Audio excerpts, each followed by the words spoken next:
When the United States withdrew from the World Health Organization, we have been the biggest funder, the biggest supporter since its founding. It means that WHO last year had to lay off 2,000 people worldwide, especially in Africa and at headquarters. That's had a major impact on their capacity to be able to respond to things.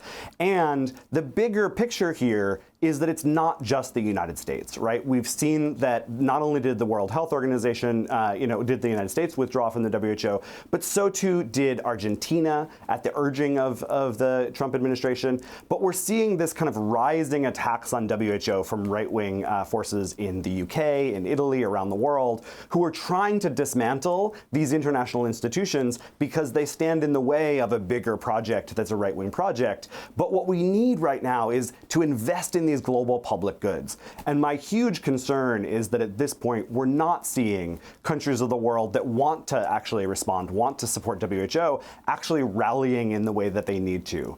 Ministers of health are meeting right now in Geneva at the World Health Assembly, and what we should be seeing is massive influx of funding to WHO and a strong political support, but we're not seeing that. And so I'm really worried that the kind of right-wing project is actually achieving what it's trying to do, which is dismantling these international institutions.